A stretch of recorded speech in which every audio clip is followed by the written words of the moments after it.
Hello, my friends. Today I am back to recap episode 2 of All Stars 10 Murder on the Dance Floor.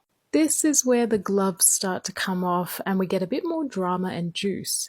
The queens walk back into the workroom confronted by the MVQ badges. They discuss how they should be handed out.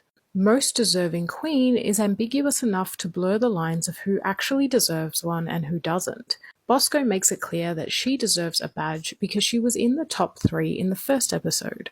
Olivia says she wants to help her alliance with Aja, but Deja is sitting right there wondering where her loyalties lie. So Bosco ends up giving her point to Phoenix and Phoenix gives her point to Bosco. The pair have bonded and have a mutual respect for one another. Olivia and Deja also swap points.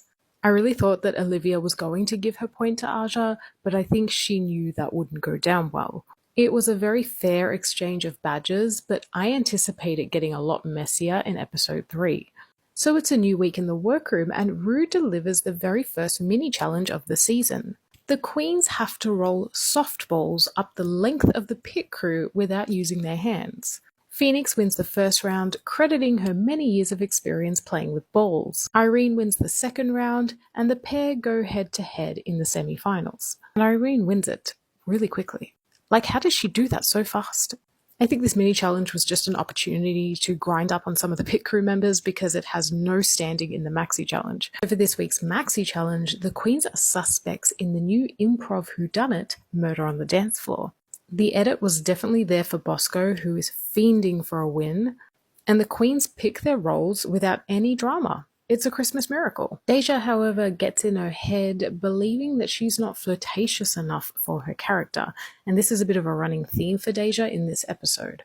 Irene says as a frontrunner, she can't really rely on her sisters to give her points, so the only way to advance is to win, and the edit was there.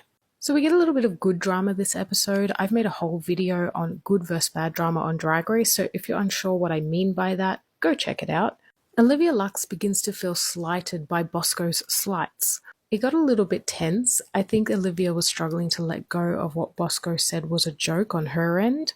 I did hear pre-season that Olivia gets a villain edit in season 10, and I didn't really think this was a villain edit. But she's definitely not the sweet innocent angel that she was in season 13. I've also noticed online that Olivia is getting a lot of hate, and again, what the hell? Like, they made up in this episode. She didn't even do anything. Like, y'all need to chill. So it's time for Murder on the Dance Floor, and did you notice that Cousin Cressley kept switching between accents? It was just the right amount of ridiculous. This skit was giving Agatha Christie, it was giving Death on the Nile. Two that stood out to me the most, though, was Bosco and Irene. I love when Bosco removed her eye patch. That killed me. Rue even broke character laughing at her. I was also really impressed with Irene's acting chops. Like, it's not easy to switch between tones of voice, and she did it effortlessly. Also, there is a cut where Irene is just licking balloons, and that sent me. So the reveal is that it was Vachel Massage the entire time, or Michelle Visage. They change it halfway through. I will say the script writing was good in this acting challenge. I was really impressed. I enjoyed it. It was good to see the judging panel just having fun and being goofy. The scripts had a lot of good Drag Race references. It's one of the better ones we've had in recent years. As the queens get ready, Aja adds Irene to her alliance alongside Olivia Lux and Deja Skye. By the way, the friendship between Aja and Irene is everything to me. Deja feels really let down by her performance. She breaks down saying that she cares too much what people think of her, which circles back to earlier when she was second-guessing herself. She did fine. She was actually my third favourite, and my third favourite in the first episode as well. We see a clip of Bosco apologising to Olivia and Olivia apologising back. They know their petty grievances will only get in the way of their game. This is how we know it's good drama. It wasn't personal, and it didn't last very long. They've already gotten over it, so stop sending hate. So on the main stage this evening, we have RuPaul looking gorgeous in this purpley blue metallic gown, Michelle Visage, Carson Cressley, and extra special guest judge Coleman Domingo. Category is coming and going, and I gave my top 2 to Bosco. She bought a goddamn coffin on the main stage and served CUNT of the highest order. I died, literally. So it's time for the judges' critiques, and first up we have Olivia Lux. Her runway is gorgeous, but she is told that she could have pushed it further. We've seen on season 13 as well that Olivia sort of struggles to give levels in acting challenges. It's a shame that this part of her hasn't really had a glow up between seasons. Irene is up next and her performance is given its flowers as it should.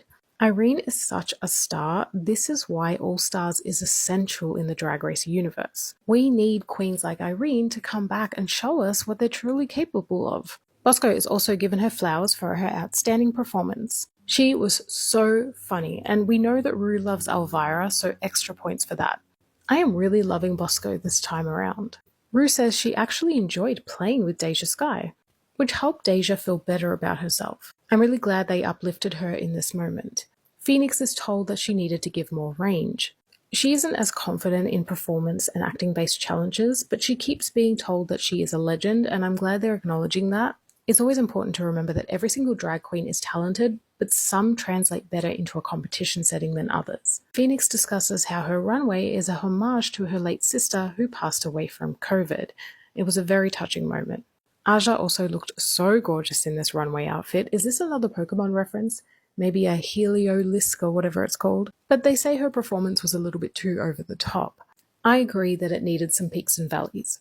Back on the main stage, Bosco and Irene are made the top two of the week. And I agree. So far, the orange bracket is completely devoid of riggery. Don't get comfortable though, because I think the riggery is coming. They performed to Murder on the Dance Floor by Sophie Alice Bextor, very fitting. I love what Bosco was wearing, but when she took it off, that's when I really started screaming.